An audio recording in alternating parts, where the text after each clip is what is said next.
Hello and welcome. I am so glad you're here. I am Rebecca Danger, and today I am going to show you how to make these cute, scrappy improv pot holders. So I have several different ones I've done so far, and then I'm going to show you how I make it. So I just finished up my coaster tutorial. That's these guys. So these are kind of a bigger version of that. And I wanted some pot holders for my house, so I decided to sew them, and I didn't know if I wanted to do an extra video tutorial on them because they're very similar, but after I sewed a couple, I realized they're actually quite different, and this is probably a better beginner project than the coasters are, because the coasters have such smaller pieces, because it's literally like a quarter of the size of the pot holder, because these are 4 inches finished and these are 8. So it's not just twice the size, because you have to think of, right, the 4 up. So these actually are wonderful for beginning sewing. And if you've never quilted before, that was the other thing, is I decided to show you a more traditional quilt binding finish rather than just the finished edge on these that I did. So I have several. You don't have to, you can do the just sew front to back too, like the coasters, or you can do the more traditional finishing like this one. So let's see. It is a good beginner project. It's a great way to dive into improv quilting. It's a great way, if you've never quilted a quilt before, to do the quilt sandwich and do, you could even test free motion quilting on there, or I like the straight line quilting. And it's good if you don't like the tiny scraps like I love, because look at, I mean, these are so tiny in there. That's like the width of my finger. If you don't love, I just caught the one next to it. It's even tinier. So if you don't like the teeny tiny scraps like that I do, these are much quicker, ironically, because they're bigger, but they're quicker. And you can use, normal size scrap saves instead of the crazy tiny scrap saves like I like. So you're going to need the basic sewing machine. You're going to want a walking foot on this one. You're going to want 2 pieces of batting that are 9.5 inches, because we do a double one, so it's nice and safe when you're grabbing something hot with it. And so batting, you're going to want scraps in whatever size. You're going to want a piece of fabric for the back about 10.5 inches wide, and you're going to need a width of fabric by 2.5 inch strip for your binding, unless you want to do a scrappy binding, which you absolutely could do. I didn't do that. I did a stripey binding, just a stripey solid fabric binding. You're going to need scissors. You're going to need a quilting ruler. Ideally, if you have an 8.5 inch quilting ruler square, that would be wonderful, because then you can kind of use it for fussy cutting your pot holder when you're done, but it's not necessary. You can use other rulers in your mat and everything. You're going to need a cutting mat. I used a heavier duty size 14 sharp sewing machine needle on it with my walking foot, because you're going through multiple layers. Honestly, I probably could have gone up on the edging if you wanted to, but to a higher needle because of the extra batting, but a 14 should be good. Let's see what else. Thread snips, all the basic stuff. The main thing that you probably don't have, or you don't necessarily have, is an 8.5 inch square quilting ruler. But if you don't have that, it's not a big deal. Don't let it stop you from making some fun, scrappy improv pot holders. So I'm going to tell you how I do improv, all of that, all of the good things. Do I have anything else to say? No, that probably covers the basics. These make wonderful hostess gifts. They make wonderful Mother's Day is in like 2 weeks. So they make wonderful Mother's Day gifts. They're great to use up your scraps. They're wonderful for having something fun and bright and colorful in your kitchen. You can do them. I live with all boys, so it's actually kind of funny that all of my coasters and all of my pot holders are pinks and purples, but can you tell I like pink? So you could do yours to match your kitchen. My kitchen is not pink. It is currently brown, which is not a great color for a kitchen. But I mean, some people I'm sure love it, but this has been, now we're digressing, but we bought a fixer and it needs a new kitchen. And instead of putting in new cabinets, they just painted them brown, and now it's scratching off. You get the idea. So now I have something bright and colorful for my kitchen. So they're lots of fun to make. They're quick. You could absolutely hand stitch it instead. You could piece it, hand quilt it, sew your binding on by hand. That would be wonderful too. And yeah, I think that probably covers the basics. So let's go sew. I'm in my office. I'm going to take you in my sewing room and let's go make some pot holders. Okay, let's sew this pot holder. So you're going to want to start with 2 9.5-inch squares of batting. So you can see this is 2 back to back. I'm going to piece it so that I'm putting all my fabric scraps on here and then sewing them together on here, right? Like this, and going through both layers of the batting. But if you wanted to do just one layer of batting and piece it that way, and then add in a second layer as you're sewing it together or you're quilting it, that's just fine too. This is just how I've done my other ones, and so how I'm going to do this one. So ultimately, we're going to square it up to an 8.5-inch square when we finish our coaster. So it'll come out at 8 inches finished. There's one and then I actually measured this time before I started going. So these are for real numbers. So that's about 8 inches finished. You can see on there, that's one of the other samples that I have done already. So again, if you've watched my other video, that's great, but I'm just going to walk you through this one again. So this is improv piecing. I have a bunch of my larger scraps on this. You certainly could use smaller scraps, but I kind of like using the bigger ones on this. So I just am eyeballing. I'd already set aside some of my favorites over there. And I'm seeing this one with these teacups. This is one of my favorite fabrics. So I think I'm going to start this as my base piece. I'm going to do a little press on it, and then I'm going to square it up a little bit. And it looks like, if you can see, I've already sewn on there a little, so I'm going to go ahead and actually pull that thread out of there. Obviously, I already used it on another piece. I think one of the things I've made here recently. So there we go, that's all trimmed up. So I do have a little spritz bottle. It says best pressed, but it's actually just water. So I like to keep that over next to the iron in case I want to flatten something out. So that's why that's there. I'm going to move that, and I'm going to just kind of make this a little bit more square.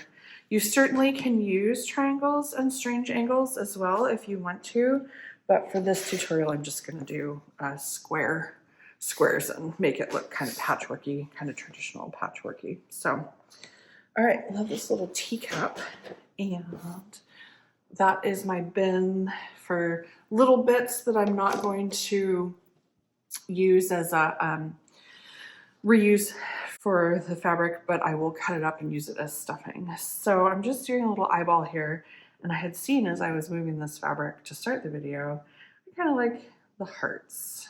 I love hearts and anything hearts. So I'm just looking and I'm like, well, I don't know that I love this half teacup. So I think I'm actually gonna go ahead and cut this so it just features this little teacup. So I'm gonna cut it right at that handle. I'm not too worried about it being straight because it is improv piecing after all. Let's put this back here and take a look and see how we like this little heart one with it. I think that's pretty cute, honestly, and I kind of like that we're immediately going with the darker pink and then the white next to it. So I'm going to go ahead and square this up a little bit and kind of decide how big I want this to be. Because it's a little bit bigger than that piece, but it's not a straight edge either. And then I've got this selvage edge here too. So I think I'll go ahead and just take that off right now. I literally have this ruler up on the ironing mat. So if you want it perfectly squared, don't do that. Oh, and I meant to mention, since we are going to be cutting it to the 8.5-inch square, if you happen to have an 8.5-inch square ruler, it can be really helpful to have over by the sewing machine as you're doing the layout, so you can kind of get an idea of how much you want to add. And I'll go more into that as we go. Oops. You see that? I got all my scraps on the back of there.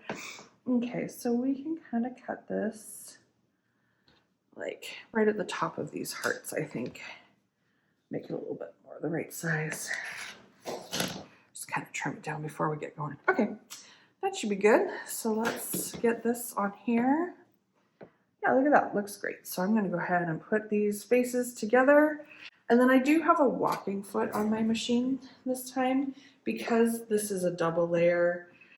I went ahead and just added the walking foot, and I'm using a size 14 needle. The thing I don't love about the walking foot, here I was quilting something before, so I got to switch this back. My machine defaults to a 2.5 millimeter per inch stitches, so I go ahead and use that. I have a size 14 needle in here this time because that just helps. You can see it's kind of bogging down as I go, so I don't mind having the walking foot on. It doesn't have a great 1/4 inch mark on mine, so I don't generally use it, but you know what? It doesn't have to be a perfect 1/4 inch because I'm not piecing anything together, which is one of, and like making it fit together, which is one of my favorite parts about doing improv quilting. So I'm just giving a little eyeball of what my scraps are here. It's got some unicorns over here. I'm kind of thinking, yeah, look at that. That just kind of perfectly, well, I almost need a little bit more to perfectly frame those. What do we think? What if we move these two? Yeah, what about that? And then they're facing each other. And I can get both of those unicorns in there. Okay, so I'm going to, my scissors are hiding under here. So I'm going to trim a little bit over here. I like on this, if you've watched my coaster video, my first YouTube tutorial video that now I'm referencing, I used a lot smaller scraps, but I like using kind of bigger ones on the pot holder. It makes it go faster. And, you know, if you don't like the teeny tiny scraps like I do, then you can use up more reasonably sized scraps. So look at that. That's perfect to save for later and use on something else. So I'm just going to kind of, I think, center that on there, flip it. And I'm using the bottom ones as my guide, and I'm going to sew along the edge of the unicorn fabric for my 1/4 inch. I'm just straightening up that underneath seam. So I'm going to go ahead and sew this in, and then I'm just using a 1/4 inch seam allowance on everything. And it's, again, very forgiving because it's not, you're not squaring up and trying to match seams at all. So I didn't really do this as clearly, I guess, as I could. But what I did is I started with these couple pieces, and then I'm going to work kind of as a log cabin block. And I'm going to go, so I covered this raw edge, and now I've covered that raw edge. And now at this point, I'm going to go ahead and cover this raw edge. I'm just kind of working, I guess that's counterclockwise, to just cover up the raw edges. And then we'll keep doing that until we're off the edge, and that will be the seam. So I'm just, as I'm talking, I'm noticing this cute purple fabric. Oh, that's got a spot on it. What do we think about that over there? Little turtle heads. What if we do, let's see where we could maximize the turtles. What about that in there? Do we like that? So I'm looking at the balance between this color and kind of the values and shades of these to kind of determine if I like that there. So I do, but I think I'm going to try a couple more candidates first before I decide on that 100%. So do we like this kind of corally color in there? Oh, it's not quite long enough. What about this kind of bright? That's kind of fun and different. Yeah, I kind of like that one. I like that this blue is similar to this blue. Okay, so do I want to do that, or do I want to do what I noticed doing these last coasters and pot holders is I really should have been using bigger pieces on the edge than I was. I think you can see here, this became very skinny right on the edge. And then as I was top stitching it, it kind of became an issue because you're stitching extra layers in there. So I'm just looking at this and going, is that wide enough? Because there is a selvage edge right here. So I'm gonna go ahead and cut that selvage off either way. Because if I do use it in the future, it would be the same thing. I'd want it cut off. So let's cut that. And then this is part of why I suggested having your ruler, your square ruler over as you're working on this, is we can kind of lay this on. It's going to be kind of there, so we're going to lose another 1/4 inch. So let's look at about, that would put us, okay, so 1.5 inches from the edge. So I actually think in this case, I'm going to look for a wider piece to go here. So that's influencing my decision this time. So let's take a look. I see some stars that are kind of fun. Do we like that? Yes, I do like that. Even with this white here, because this is a cream, it kind of looks like a different color fabric. What about, woo, this one? Nope, too short. Okay, let's move this here because it's a possible candidate. That's what I like to call it, is the candidates.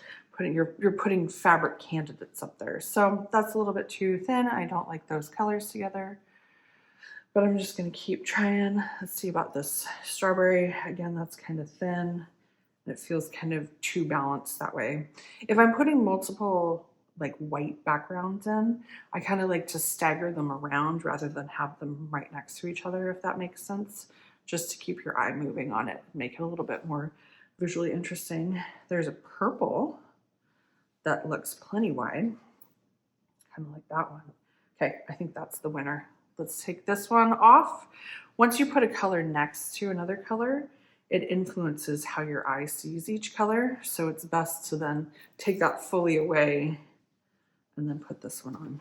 Okay, so this one I feel like disappears a little bit more, and I feel like this one's a little bit bolder and a little bit more what I'm looking for. Let's try it again. Yeah, I'm gonna do that one. So let's trim this up. Actually mentally lost this ruler there for a second. I was like, oh no, where'd I put it?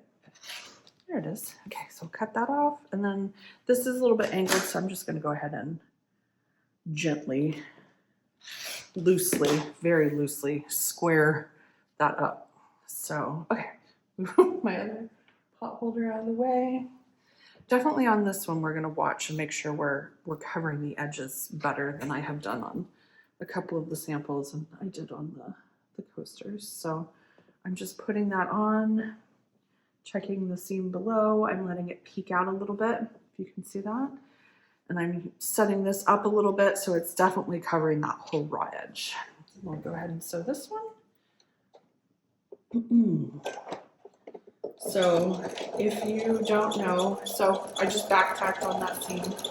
I like to do that sometimes, many times, frequently, but I know there's lots of people who don't like that in piecing, so I like to go with loose rules on these things and just do what feels right to you.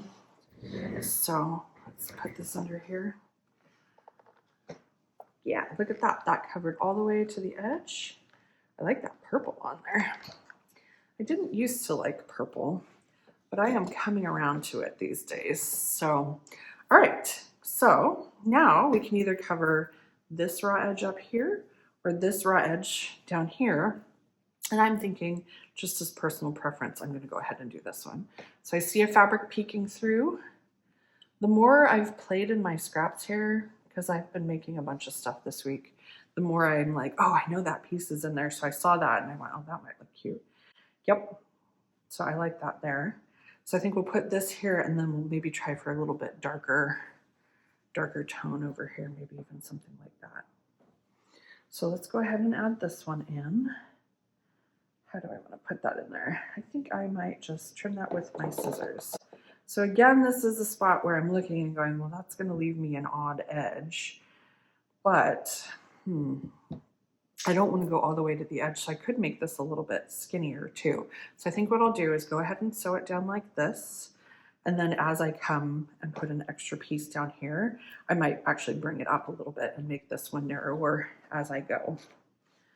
The other thing I was thinking with the pot holder after I've done the coaster, and a couple I'm also working on a little improv basket, is you could absolutely quilt as you go on these. You could sew this, like these two squares down and do a little bit of quilting in there and then sew this one in, do a little bit of quilting, or even get to this point and maybe do, you know, some interesting quilting on there. It's up to you. So we'll talk about that a little bit more at the end, or once we get to the quilting, when I'm going to quilt it. And you absolutely, I guess I should show you that it's a little bit early, but this one has quilting on the top and this one I just left as is. So it's something to be considering now as you're sewing it together. Maybe you do a quilt as you go one, not on your first one, but on a one you make later. So, but you know, I'm always thinking ahead on these things. So I'm just going to sew this on here.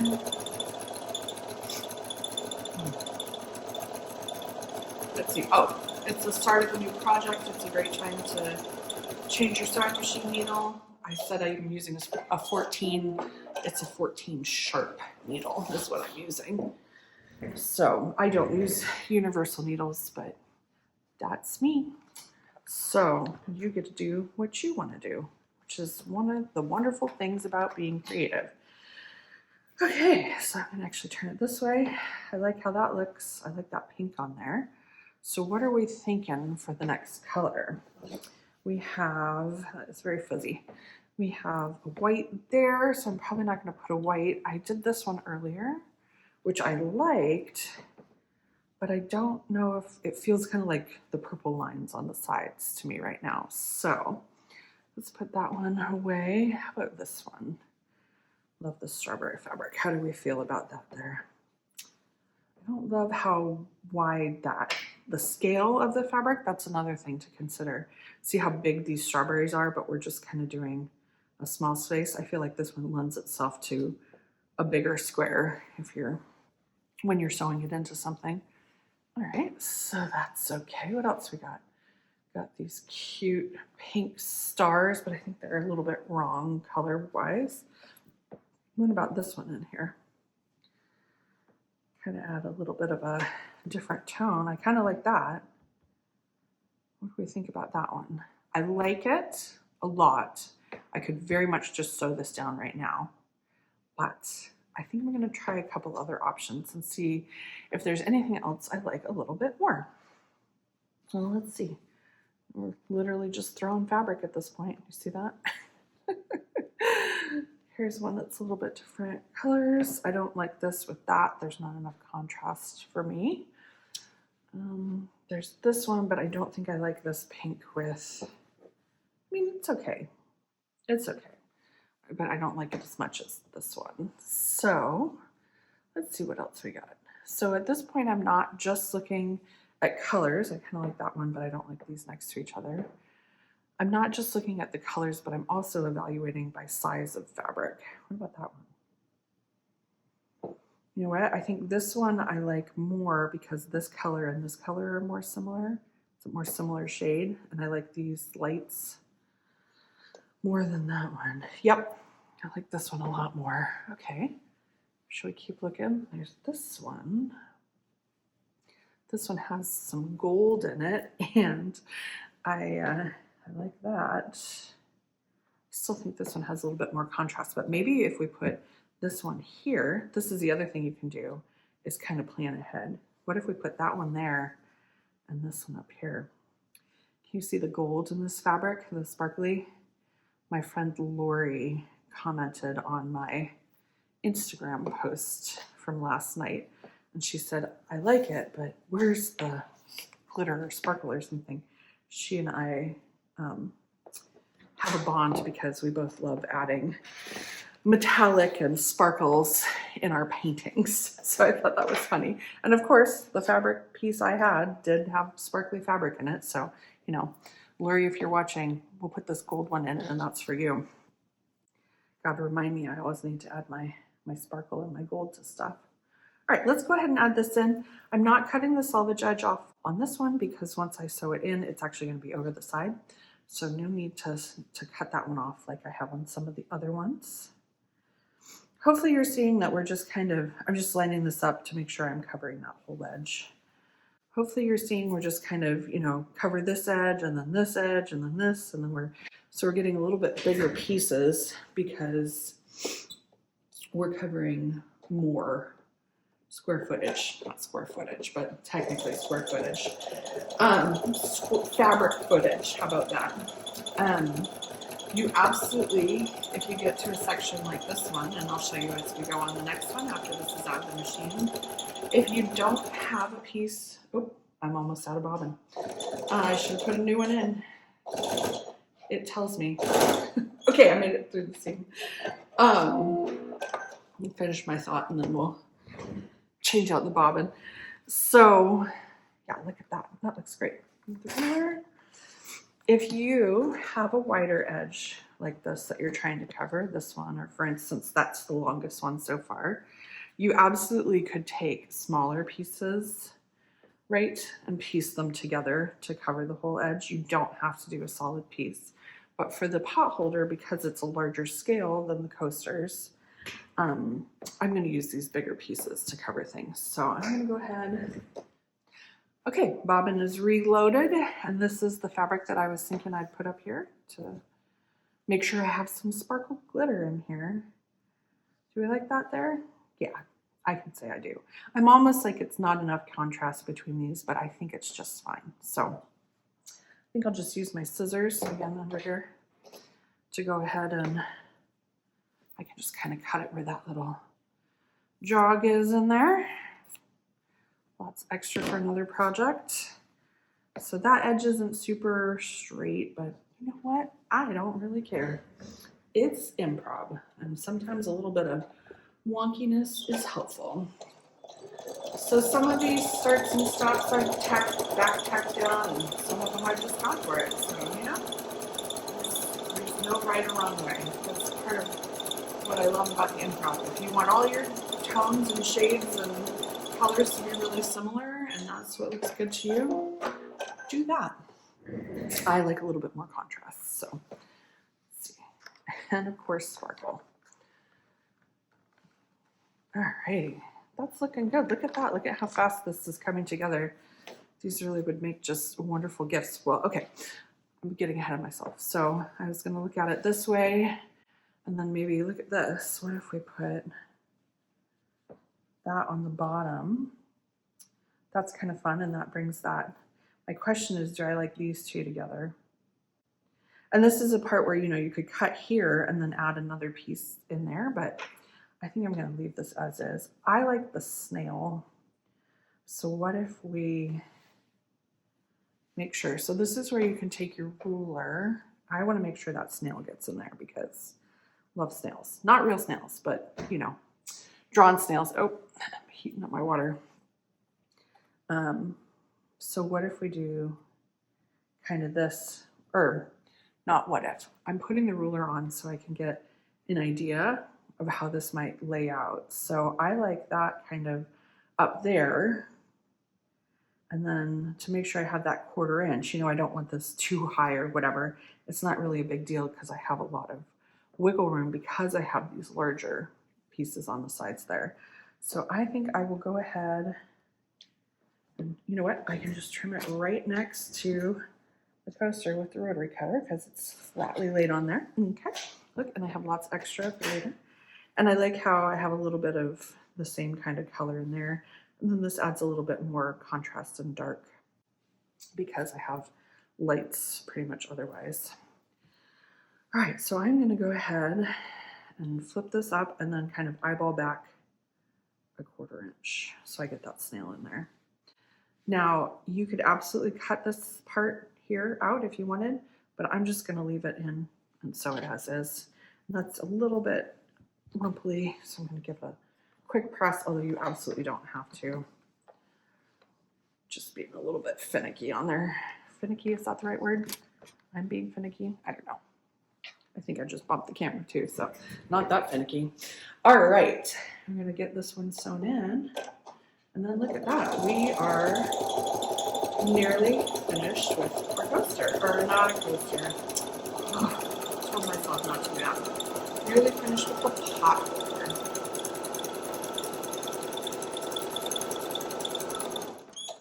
And again, you could absolutely piece this across, but you know, if you're not and you're just using these bigger scraps, this is an absolutely wonderful beginner project as a seamstress or seamster. So, as I call Mr. Danger a seamster because he knows how to sew too. And I was telling my kids that sewer and sewer are the same word, so that's fun. All right, cute, look at that. So we have plenty of wiggle room for our 8.5 inches. Because I am going to traditionally quilt this one. So here's the deal. If you want to do one like this, where Either you've quilted as you've gone on there, or you're going to quilt it on here after you do your top stitching. You'll want to cut this to 8.5 inches now. But if you're going to do like I'm going to do and put a more traditional seam binding on here, a more traditional for quilting seam binding on there, you're going to want to go ahead. I'm going to cut off the excess here on the edges, and then I'm going to leave it at the 9.5 inch square, even with this little gap at the bottom. So I'm actually going to go this way, and I'm going to go ahead and I guess I should use this one because that's not quite long enough. You could do either one. And look, I put them both down upside down. Okay, so I'm just going to clean up this edge, more or less, because there's fabric up there. Fabric everywhere. I frequently put my phone under a pile of fabric and then can't find it, so all the fabric. All right, I'm gonna trim this one up, and that's a nice big strip I can use again later. And then I'm gonna go ahead and square this side up too.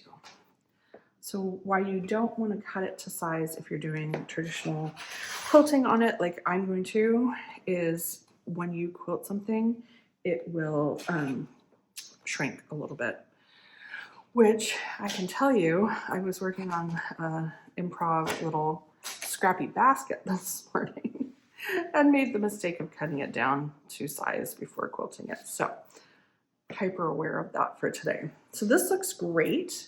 The next step I'm going to do is go ahead and find a back fabric for it, because I didn't pick one yet because it was improv. I'm going to find a backing fabric, and then this is going to be small enough that you just need one width of fabric binding strip. So I'm going to go ahead and cut. I like 2.5 inch binding. You do what you want to do, but I like it, you know, fairly wide. So I'm going to go find a backing fabric that's big enough for this 9.5 inch square, maybe even a little bigger. And then I am going to find, at a minimum, 9.5 inches. And then I'm going to find a binding. Although I'm lying, I'm not going to find a binding. I'm just going to use the same pink stripy binding, and it's on my cutting table. So I'm going to go grab a back and the binding, and I'll be back and we'll finish this coaster up. No, I did it again. And we'll finish this pot holder up.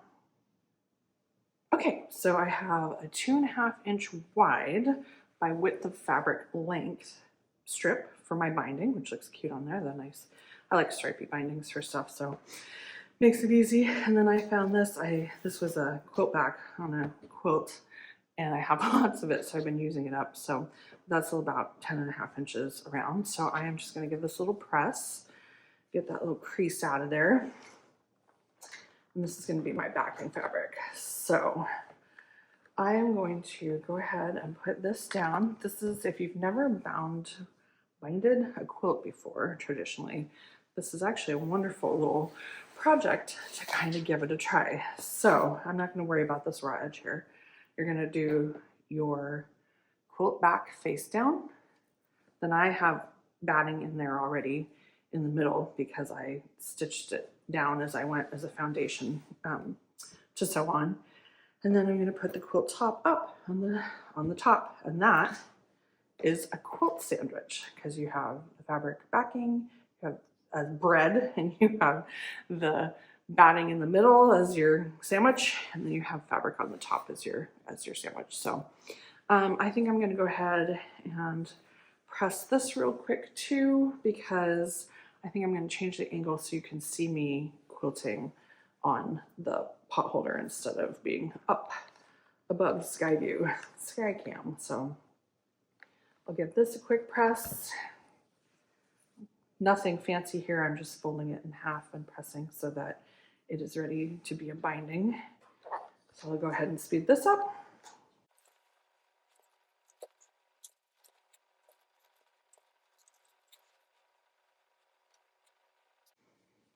Okay, that is ready to go for later, and I'm going to switch you down so you can see into my machine a little bit better as I am quilting this on here.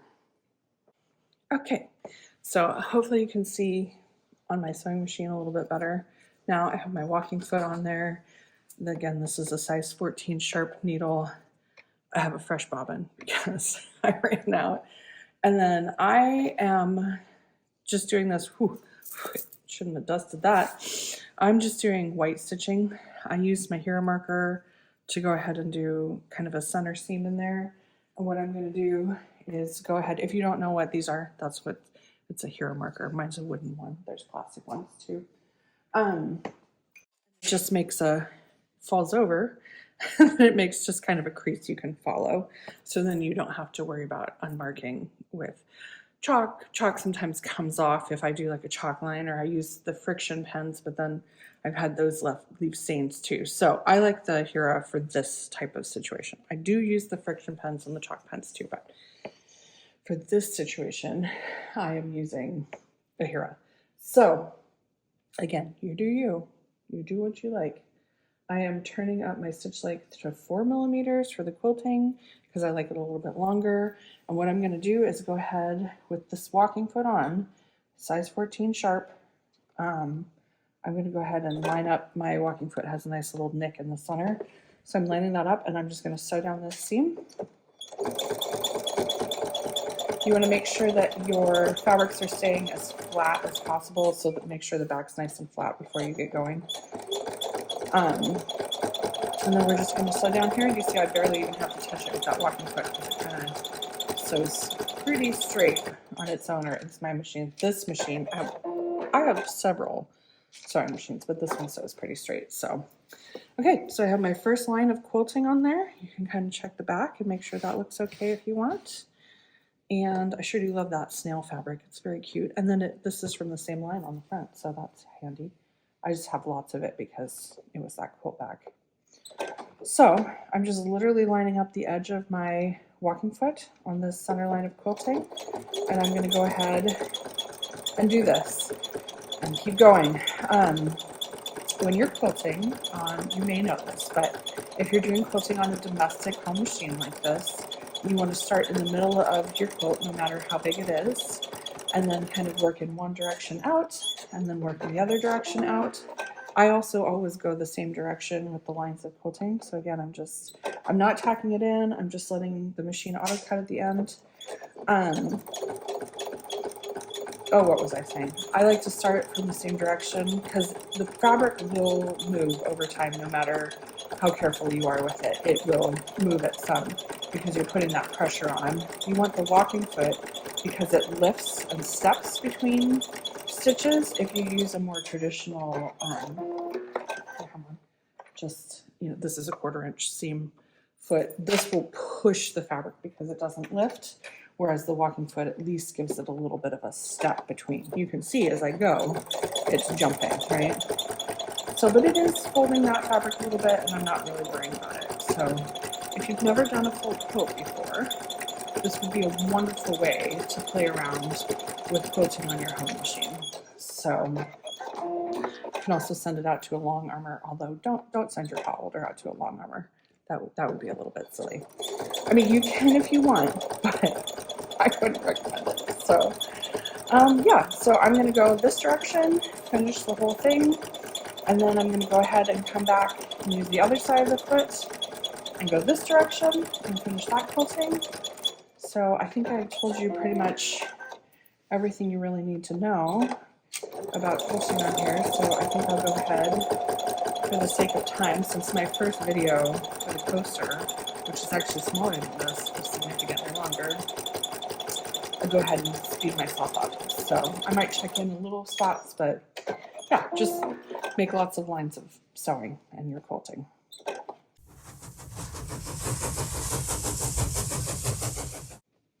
Okay, I'm going to pop back in. I just pulled this out, and this is close enough to the edge. I could do, so foot-wise, so I could tack down that edge if I wanted to, but I'm not going to because I think it'll be fine. I'm going to go ahead, so that's that center seam, and now I'm using the other side of the foot, and I'm going to sew these. I was laughing at myself while I was sped up there because I was thinking about several things I should say while I wasn't talking, so I could just speed through, and then I was chuckling to myself that it's getting me to stop talking about crafting. That's the trick. Yeah. So I did want to say, so this again is 2 layers of batting under there, and I tested it with my own pot holders, and that seems like that's plenty for most situations. You can also use this like as a trivet, you know, just to keep it something from scorching a surface. And it seems like it's just fine with these 3 that I've done so far. They seem like they work just fine.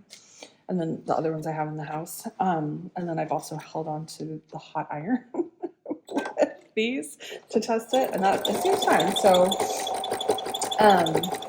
they do make like a thermo fabric or thermo batting or whatever that you could throw in there if you were feeling like you wanted to do that too. And then, oh shoot, I thought of something else, and now I can't think of what it is. Oh, I just remembered. I really love straight line quilting. I don't know, but I do. That's what I like. I don't really like free motion quilting. I mean, I absolutely see free motion quilting that I think is beautiful and I admire it. And I know some ladies who do really amazing work with free motion quilting. That's just not my thing. But I was thinking this would be a wonderful project to practice free motion quilting on too, if that is your thing or if you want to give it a try. So either way, it's a great little project to just kind of get your quilting skills up and give it a try and see how you like it. It's definitely easier to push this through the machine than like some of the twin quilts I've done recently. So yeah, I think that's all I have to say for now. And so I'll speed this up and then we'll go ahead and spread this up and put the binding on.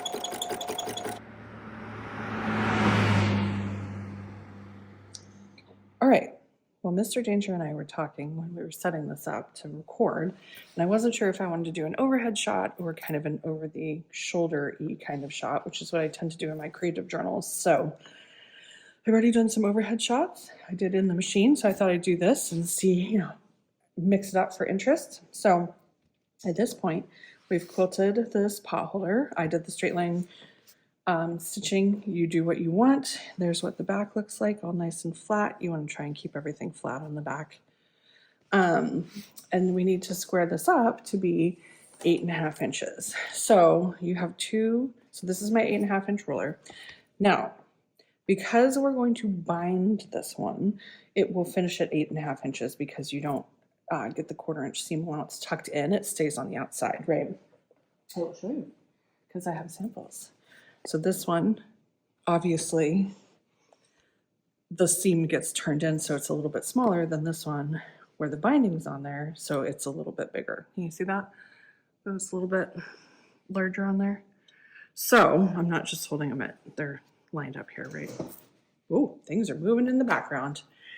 Yeah, so if you want it 8 inches finished, just cut this at 8 inches, square this one up to 8 inches. But if you don't mind, I'm just going to use the ruler edge because it's easier, right? So I'm going to go ahead and do a little bit of wiggling on here and decide where I want this. You know, this is another time where you can look at balance and how the pieces flow and how your eye moves around it. I think I want lots of this, but then I don't know if I want this the same width as the top, but it looks like if I kind of put it here, and do I want this side the same width as that side, if that makes sense. So this is where you can kind of, you know, like it looks different if I put it, say, over here, but I really like this snail and this pink fabric on the bottom, and I'm not as excited about the purple. So I think I'm going to kind of do it like that. Oh, I've lost, how am I in one spot and I've lost my rotary cutter, right? Okay, so let's go ahead and trim this down. I probably should have switched this blade out too because this rotary cutter is a little bit hard to do. I actually don't really like sitting to cut this like this. I normally would get up. If I wasn't filming, I would get up and cut it on my big cutting table behind me because you can kind of get more leverage if you're standing over it. But you do what you want. I do both. So there's no hard and fast in my world of creativity. Hard and fast rules in my world of creativity. All right, so I'm just going to go ahead and square this up again. And then square this one up. And voila, we have what our finished potholder is going to look like, minus the binding. So I'm just trimming the threads. You know, the never-ending task of trimming the threads on everything. So I have my binding sitting over here on the side, and I have something else hiding over here, which is Elmer's school glue. A friend of mine recently, I had talked about this on one of my creative journals. She, a couple years ago, had told me about binding using Elmer's school glue to hold your binding down on your quilt. And I was like, why would you ever put glue on your quilt? And then, I was thinking about the crunchy bits of it. But the reality is it's washable. See, washable. And it washes out. So it actually will hold the binding down. So I thought I might as well do a 2-for-1 in here and show you how I do my bindings with the Elmer School Glue too. So I'm also going to show you how this isn't going to be how I normally do my bindings because it's so small. It's really almost impossible to finish it how I normally do, but you're going to want to square up the end of the binding. And then this is how I like to do bindings. However wide the width of the binding is, you're going to want to fold that back at the beginning. So I actually like to do it this way because then I can double it. So my binding is 2.5 inches wide open. And so I'm going to fold this back 2.5 inches.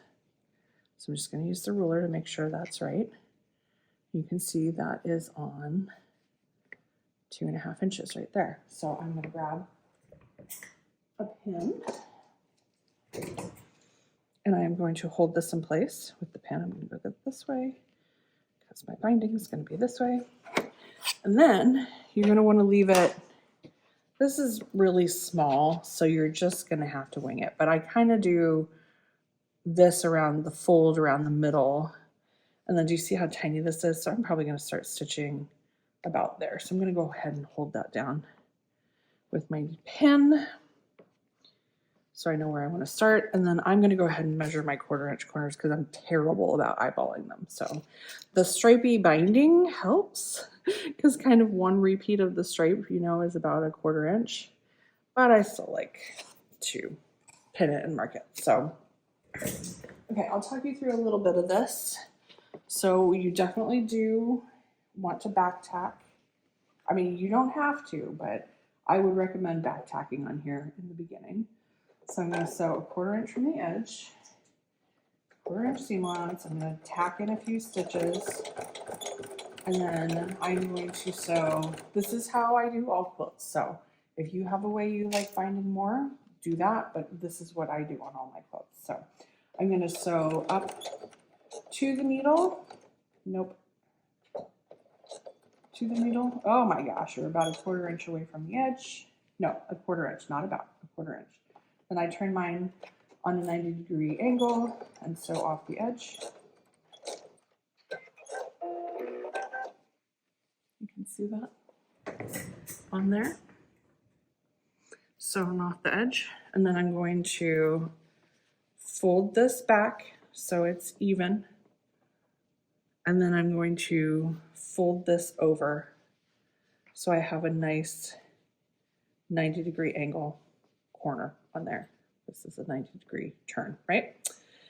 Then I'm going to put this pin in again, just kind of right there. And then I'm going to literally start off the edge and sew. Roll around in my chair. And then again, 1/4 inch from the edge, or 1/4 inch seam allowance. I'm literally starting off the quilt, or the potholder. And then I'm going to go ahead and sew on. I'm going to back tack out a little bit. Hold that corner in. I'm going to pull my pin out. I'm just going to leave it there because I'm going to need it in like 10 seconds down here. And then 1/4 inch seam allowance all down the edge. I'm coming up to this corner, so I'm going to do it again and show you. I'm going to grab, keep my rulers hidden under there. You see that? So I'm going to measure my 1/4 inch. You don't have to be this finicky and picky and precise if you want, but this is what I like to do. So I'm measuring 1/4 inch from the edge. I'm putting a pin in so I know the pin to sew up to. This walking foot likes to grab the 1/4 inch sometimes. So I'm going to go not past it this time, but right up to it. One more. And then I'm going to turn. So I went to the pin. I'm turning it 90 degrees and sewing off the edge again. So you can see that. Little angle off. And then again, I'm going to turn that at a 90-degree angle So it's all lined up with the edge. And then I'm going to fold that back. Make sure that's at 90 degrees still. So that's what it looks like. Well, let's move that down. From there, there's the flap. It's 90 degrees. It shifted a little bit as I was showing you, but yes. Oops, actually it shifted quite a bit. So I'm just pulling up this part here to make sure it's 90 degrees. I'm going to pin that again. Again, I'm starting off the edge, 1/4 inch seam allowance. So a couple stitches on, back tack that corner. You don't need the pin at that point. 1/4 inch seam allowance all the way down. Okay, you want me to do that again? I'll do it one more time, maybe 2 more times. Okay, so I'm going to sew 1/4 inch. I'm at the corner. I'm marking, the corners are what take the most time, I find, on the quilt. So I'm marking a 1/4 inch from the edge. You can eyeball it too. I'm just not, that is not my strong suit. I've gotten better, but I just don't like it. If you're not a 1/4 inch, I find, okay, to the needle, angle off. I find if you're not to the 1/4 inch, it makes it really bulky and hard to turn the corners once you are working on the quilt. So again, 90 degree angle up there, and then fold this part down, or fold the binding back over itself, I guess it would be the correct terminology. I like to pin it. Okay, you got that? Okay, so I'm starting off the edge. I'm gonna back up a few stitches, pull out my pin, and then I'm gonna go ahead and do this last corner spread up, and then I'll show you what to do here with the binding and finish the ends.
Okay, so I am literally just doing a handful of stitches past the corner because this is so small. Normally, you want to do, I don't know, it depends on the size of the quilt, but 6 or 8 inches on each side so that you have room to play with this. And I definitely didn't need to do this in the beginning because I'm not finishing this in the way that I normally do. But you see that? I'm such a creature of habit that I just went ahead and went, oh, I'm just going to finish it how I normally do. So what I'm going to do for this finish is I'm going to do a bit of a folded over finish. So what that's going to be is I'm going to fold this back. I'm going to cut some of that off, but I'm just going to press that for now. Because it's not big enough, because normally I would pull this out and that out and then lay the two sides over each other, but this is just really, you're kind of asking for, well, you're just like literally cannot do it because it's so small. So I'm going to do a folded finish instead. And this is how I do a folded finish. So I've folded that back. I'm going to go ahead and press that center seam again. Oh, hopefully you can see that. I wasn't thinking about ironing on here. So if you can't see that, that's okay. I just pressed the center so it's nice and folded. And then I want to make sure enough of this runs into this, right? I'm going to open that up. And essentially this is what we're doing is we're putting that in there. And that's going to just have this open finish. But then as long as you have enough of this one in that one, it's going to hold it in place and you don't have to do the angly bits. So I'm going to go ahead, grab my scissors that I think, nope, I thought they were under there, but they're not. So I see where that is. So I'm going to go ahead and cut. You know, I have enough room on here that I could, and into the scrap pile with binding. I have enough room on this one that I could always back it out this way if I needed to. But honestly, because this is so tiny, I am just going to leave that right there. So that's a little bit extra. So are you getting that that's sandwiched in there, and this is a raw end here, and this is folded, so this is a finished edge here. I'm going to put a pin in there. Just like that. Do I want to pin over here? I probably don't need to. So now I have from here to there to sew on the machine and finish. And then we'll turn it and press it and finish this pot holder up. Now I'm testing myself saying pot holder instead of coaster. So. All right, I don't think you need to see that regular speed, so I'm just going to sew on here. 1/4 inch from the edge, just like the rest. So there we go. There it is with the binding folded over. So now we just need to fold it so it's all around to the back. But look, we have these nice angled seams on the corners, and we're ready to finish this up. So I am going to actually move the iron over here so that you can see what I'm doing. And then I'm going to, how I like to do it is kind of press it on this side, just a gentle press so that it's, you know, fully extending that seam out and turning it, if that makes sense. And then I'm pressing over here, pressing over there. And now I'm going to turn it and flip those corners around. You can see that's nicely locked in there, so you're not going to see that raw edge. As long as that was on. No, I think that wasn't. That's nicely locked in. So you're going to get that raw edge is all finished. So now I'm going to go ahead and press it this way as well to kind of get that fabric to tell it, you know, this is the way you want to go. So I'm going to fold, see how that, nope. As I go over here, I get a nice 90-degree angle down there. And then I'm going to go ahead, because this is so small, and press all 4 sides and then come back with the glue. So now as I'm doing this corner, can you see I'm kind of pinching it and folding it over to make a nice 90-degree angle there. I'll come back and snip those threads later. And then I'm just using my finger under here to turn it and make sure that it's, you know, fully extended the width of the fabric. So there I am pressing there. Again, a heavier iron in this situation will help give it more pressure and flatten it. But you can see that, can you see that nice little angled corner in there again? So then rotate again. We're gonna have that nice angled corner to press again. Almost done now. This is much quicker, this part, than a full-size quilt. See here, this corner didn't come out as good. And I think I was probably too close to the edge. So it's still okay, but I certainly can feel that it's different because I was probably too close and not quite a 1/4 inch, but that's okay. Nobody's perfect. I'm going to press this last edge, and then we're going to come back around, press that all the way out so it's a nice angle. That one's much easier again. And then come back onto this side. Now I'm going to show you my glue trick. It's not my glue trick. It was somebody else's glue trick. I don't think I finished telling you that story. My friend had said, use glue to bind your quilt. And I was like, oh, how could you ever put glue on your quilt? That's the worst thing that you could do, and it would make it all crunchy. And then a couple of years later, seriously, it took me a couple of years, and I was finally like, you know what? I'm going to give it a try. And now I'm a complete convert. So I'm going to start about here because I'm going to finish that corner in the end. So I have a nice corner. And I'm just going to put a little dab of glue. I don't know who the first person who did this trick was, but I appreciate them. So as you press, you put the glue in, and now I'm pressing it. And it pretty much dries it as you go. And it gives you this nice, so if you wanted to, you could add a little bit more in there. Oh yeah, because I basically didn't have any right there, and especially since that's that join, I put extra in there. I don't find it gums up my needle because that was the other thing I was worried about because it seems to dry right as you press it. I think the heat of the iron helps dry it. But I've, of course it's not going today because I'm doing it on camera. Normally this works like a charm. Funny. I don't normally do it with the little iron either. But this will hold it in place so you don't have to put pins in, or I have tons and tons of those wonder clips. So I just start right in the corner here and just dab, dab, dab on here. Yeah, I have tons of those wonder clips because I used to, fold the whole edge over and then run it through the machine, and then it slows you down and you're having to take them out. Okay, let's see. If this doesn't want to go on this iron, I can always hop over to my other iron. I wonder if this one's not as hot. No, that seems to be laying down just fine. So what's happening here, side? That's funny, I've never had to do that before. It must be my bulky join there.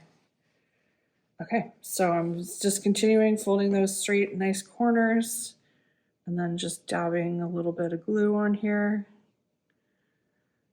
This works great. So I might even speed this up since you've already seen me do it on 2 sides.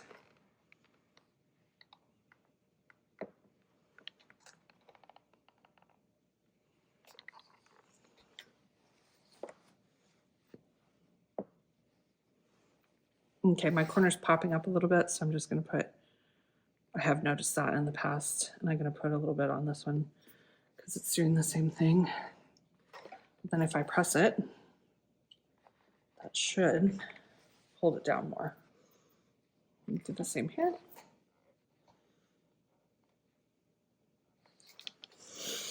Okay, let's speed up again until we get to this final corner down there.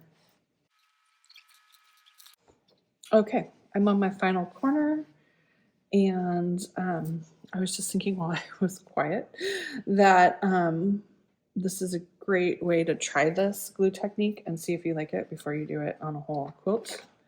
But I do have to say this is how I do all of my quilts, regardless the size now, if I'm putting the traditional binding on there. So I'm just pushing these corners or pressing these corners back down because they're popping up a little bit, but okay, so now that is all ready to go, and it's not going to shift and wiggle as we sew it in the machine.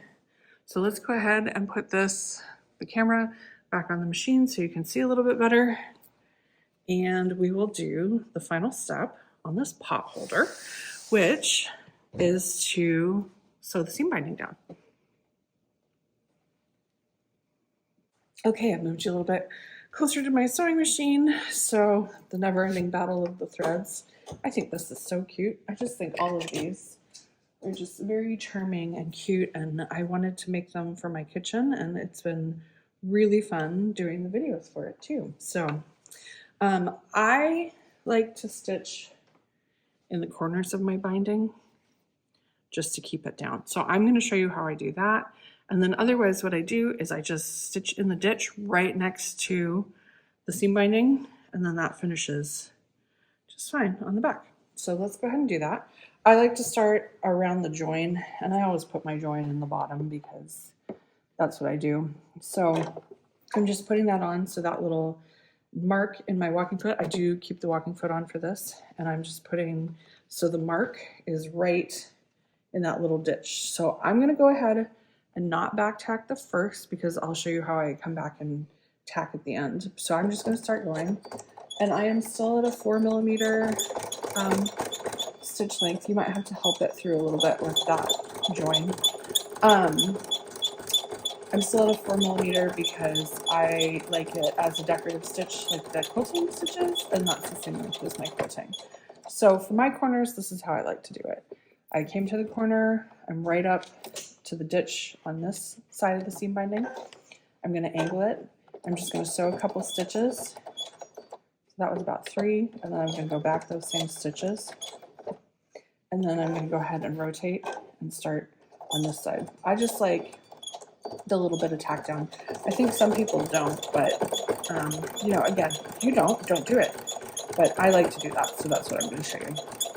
Because I'm just showing you how I sew these things. So, all right, so I'm going to go to the next corner, and I'm going to do the same thing. I'm going to slow down a little bit and get right into this side stitch, and probably about 3 stitches. That kind of stuck, so that was 4, and then I'm going to go back. Oops, that went forward because I let go too soon.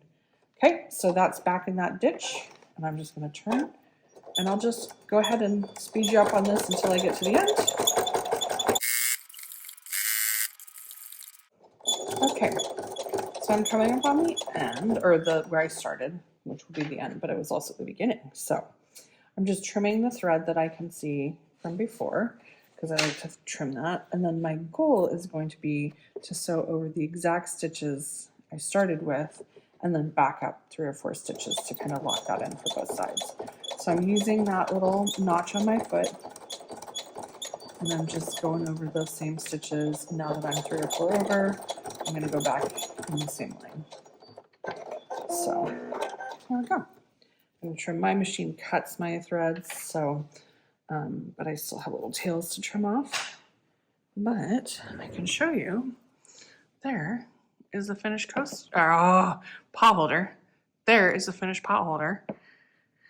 And it's got that nice stitch in the ditch. Whoops, too low. Seam. You can see it on the back. My corners look nice, and my binding's all over, and then that's my little join there.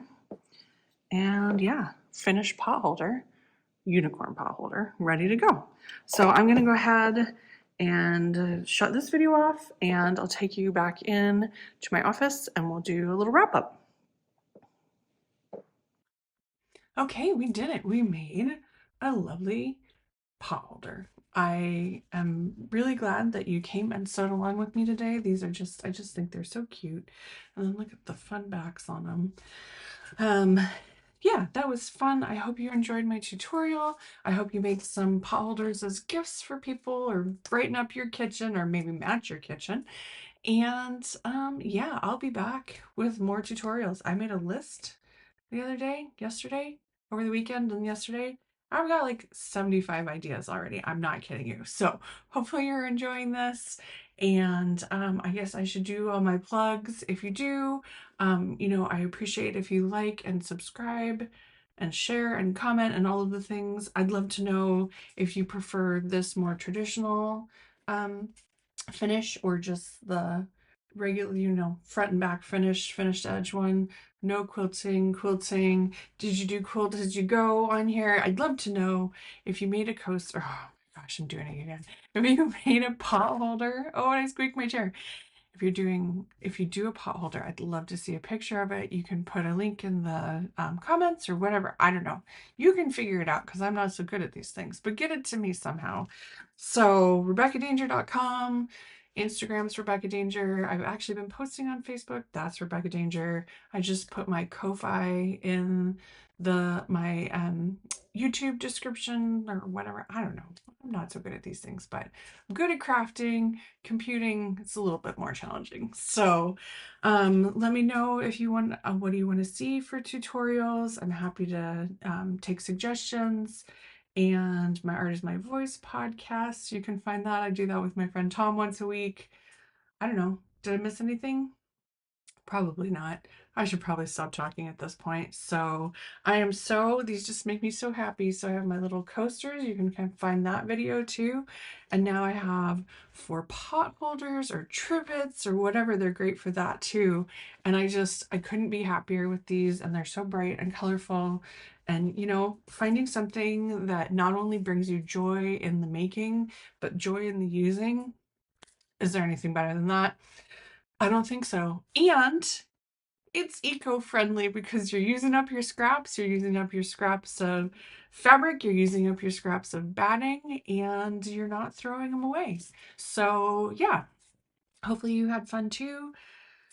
Talk to me somehow, and I'll see you again in the next tutorial, which may or may not be an improv basket that just happens to be there. So I'll see you again soon. I hope you get some time to be creative today and make something. And yeah, go make something.